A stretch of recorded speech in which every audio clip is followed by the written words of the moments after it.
Ormancının karısı Hanife. 16-17 yaşlarına gittiğimiz anda Kesme köyünden ben de bunları unutamıyorum. Bunlar benim için çok kıymetli dediğin neler var? Onlardan birkaç tanesi bizimle paylaşır mısın? 16-17 yaşlarında dışı bilmiyorsun, kimseyi görmüyorsun. Köyünde duracaksın, evden çıkmıyorsun.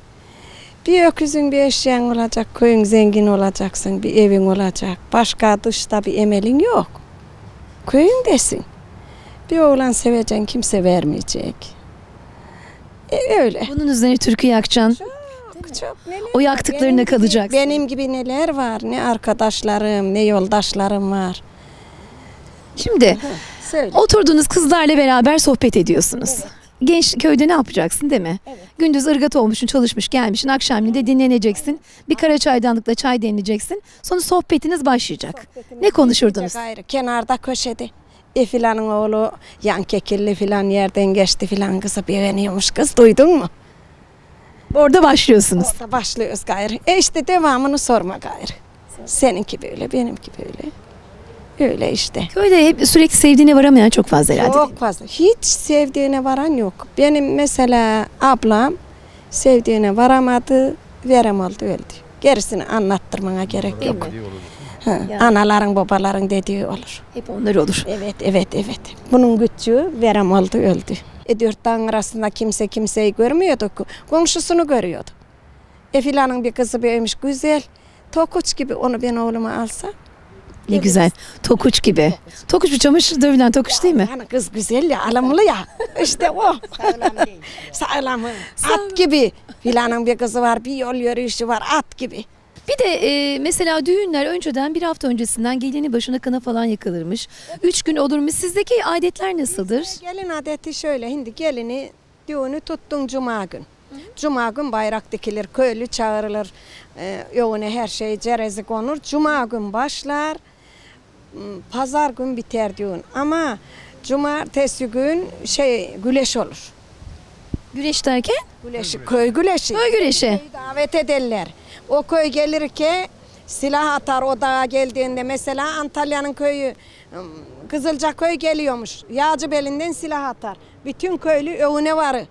Davul dövele karşılamaya. Davulla karşılıyorsunuz diğer köyden gelenleri. 7 köyü davet eder düğün eden. Her köyden gelirler. Cumartesi akşam güleş olur. Pazar Kimler güreşir bir de orada? O çok önemli. köyün gençleri güleşi bilenler güleşir. Güreşi kazandık. Şimdi onlar güreşi kazanan ne oluyor? Geç. Baş alıyor. Ayak alıyor. Aynı bu güleş gibi. Erkeç oluyor. Erkeç alıyor. Oo, yine bir şey. Erkeç canım. Pazar gün ödül olur. Gelini getirecekler gayrı ya. Ödülü dediğin şey Ödül nedir? atı ederler. Kimin tüveği güzel? Kim bu Hacı kadar? anlatsın. Bir al dikerler. Mesela saçma nereye kadar ulaşır? Mesela 200 metre. 200 metreye oraya beyaz bir şey dikerler. O taşın arkasına adam saklar. Buradan sen tüfeği atarsın saçmayı. Attıktan sonra o oradaki bakan bakar. Değdi mi? Değmedi mi? Vurabilmiş mi? Vuramamış mı? Hayır, orada tül vurulurken adamı vurursan ne olacak? Kayaların arkasında saklanıyor. Ses duyuluyor. Bak bakalım bakar. Ondan sonra kim vurursa o ödülü alır. Mesela kurşuna ayrı. Saçmaya ayrı. Hatta bizim gençliğimizde mazere ayrı. Yani askeri silahlara ayrı. O mesela 500 metre öteye dikilir. Bunlar hep düğün esnasında yapılır. Çok güzel bir şey. Bundan sonra ne olacak? Gelin nerede bu arada? Bundan sonra gelin anasının evinde davulla zurnayla varacaksın. Atlarla sadıç bir ata binecek. Gelinin ata ayrı. Tüve atalak. Tüve attın at büngül der gayrı. Gelini düşürmeden getireceksin değil mi? Diyorlar ya gelin ata binmiş ya nasip demiş düşmeden. Evet düşürmeden getir. İki yandan dayarlar. Dayarlar. O şekilde. Sadıçlar. Kapıdan girerken öyle özel adetleriniz var mıdır? Bazı yerde testi kırarlar, bazı yerde şeker dağıtırlar, bal sürerler. Para atarız. Sandığın üstüne otururlar, para alırlar. Sandık parası aynı adetler. Yağ sürme, desti kırma yok. Yok. Şimdi Mustafa amca küçük bir köy. Aslında gelenek ve görenekleriyle hala yaşayan bir köy. Mesela köyde yaşlı olup da hiç kasabaya, şehre inmeyen var mıdır yıllarca? Şimdi bu mesela bu 50-100 sene öncelerinin anlamını anlattığına göre bu orada doğup orada evlenip orada ölen ninelerimiz varmış yani. Çünkü iki dağların arasında yaşıyoruz. Mülki yurdumuz çok geniş ama toprak az. İşte atlarla, katırlarla geliyor yiyecekler, içecekler. Konya'dan yol yok, hiçbir yok. Zaten bu orada doğup, orada büyüyüp, evlenip, çora çocuğa karışıp ölen ninelerimiz varmış yani. Biz erkekler yine askerlikten dolayı belki gurbet görüyor da onlar hiç görmeden böyle yaşıyor. Neneler, dedeler hep çocuklara anlatırdı. Çocuklar da böyle dinlerdi. Okul yok, bir şey yok. Biz ilkokul okumadık. Nenemin anlattığına benim nenem Recep Usta'nın ağanın kızıymış. Ama karşısında da Hüseyin ağanın oğlu varmış. Birbirine bakarlarmış, küçüklermiş ama karşıdan bakma var. İçlerinden sevme varsa da şimdi abisi askere gitmiş gayrı, o zaman seferberlik. Askerde abisi esir düşmüş Koca Bega, benim damadımın adı. Esir düştüğünde bir köyümüzden Abdullah da o da esir düşmüş. İkisi aynı dikenli telin ardından birbirini görmüşler. Koca Bey onu görmüş, o onu görmüş. Abdullah gelmiş, hani Koca Bey gelmemiş yıllarca. Nenem gayrı, büyük nenemin nenesi. Boynuna alatmadığım Koca Bey'im, koynuna gelin katmadığım Koca Bey'im, elleri koynunda Koca Bey'im, püskülü boynunda Koca Bey'im yas edermiş. Şimdi varmış oraya, bir iki kere gördük ana adına demiş, ana kadınmış adı nenemin hani adı.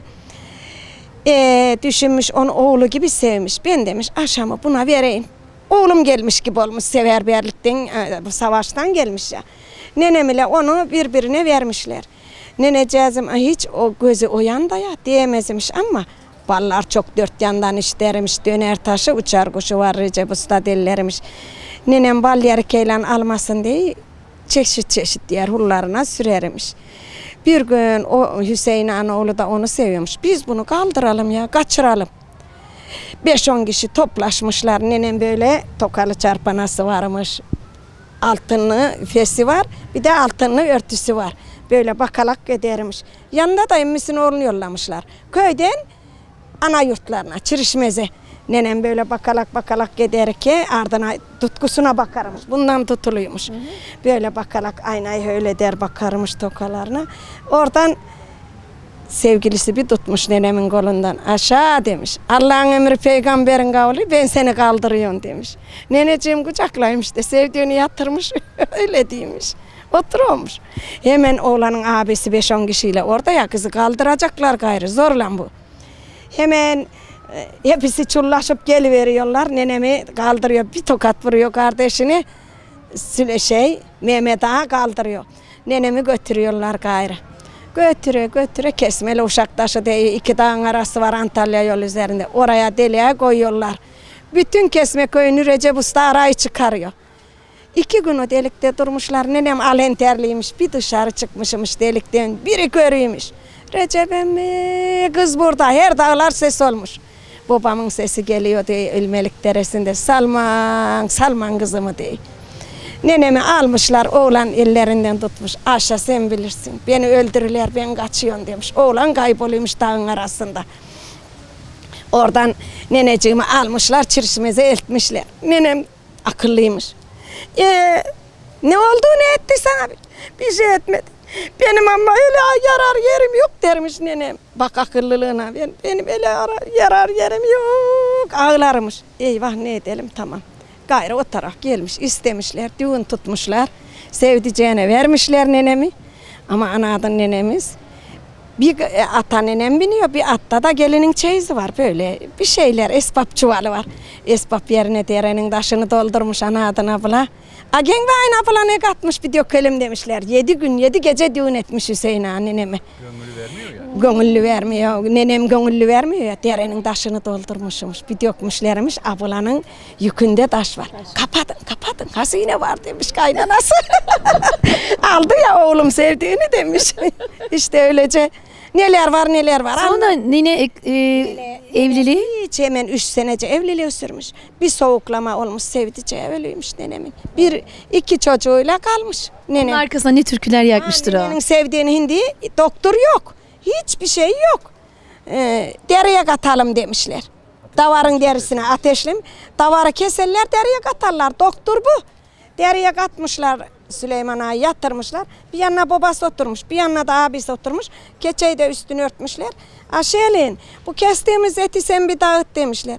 Nenem dışarıdan gelmiş. Kocanın yanına yanaşılmaz evvel. Usulcam şöyle etmişmiş. Öyle elini bir... Allah, bu solum ayarı demiş nenem keçenin ucundan bir açmışlarmış. Ölmüş sevdiceği nenemin. Terleteceğiz. Terden boğmuş. Tabii canım. Doktor işte. Ha, boğulmuş. Benim neneciğim öylece kalmış. 2 çocuğuyla. Köyün Recep ustasının dünya güzeli kızı. Hep türkü yakardı. Hep sevdiğine. Çok boğazı var. Onun bir yeri hep bağrı yanık kalmıştı. Bağırı yanık. Neler var neler neler. Onun boğazından böyle hatırladığın benim 3-4 kelime var mı? Söz olarak söyleyebilir misin teyzeciğim? Var. Çık sırmadan kesesinin bağları, seyredeyin gezdeceğim dağları. O seyrettiği, gezdiği dağ, yattığı yeri diyor o deliğin yanına. Oğlum demiş yaşlandığında, alın bir götür de kesmeli uşak taşına. Orada bir boğaz çalayın demiş nenem. Neredeysen arayayım bulayın, göğdeysen merdivenler kurayın. Küçüğsen 3 yıl tadırayın, büyüsen kaderime sayayın. Süleyman Ağamı sevdiğim o yerim o derdi. Hiç durmadan. 90 yaşına kadar boğaz çaldı. Ben Çanglaşa'nın torunuyum. Altını çoğulduğundan Çanglaşa demişler neneme, her yana altınımış. Evet. Ne güzel şeyler. Koca beylerin kızı. Koca beyler kökümüz. Koca beylerden gitme. Ağalardan. Koca beyler kökümüzde ne? Koca beylerin altın incisi vardı. Davarı var mıydı? Döner taşı var, uçar kuşu var, koca köyün dermencisi, dermeni var. Döner taşı var, uçar kuşu var. Bunun anne hani kaynanama alır ka. Aman hediye atla, neyse at vermeyin. Filan ayamı verelim, filan ayamı.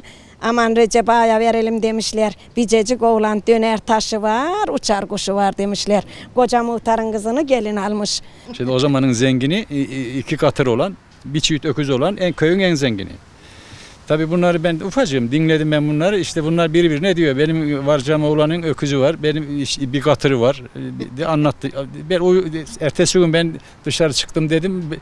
Benim bir çift öküzüm var dedi. Bir katırım var. Ben sizi dinledim dedim. Ben hep dövdüler bunlar.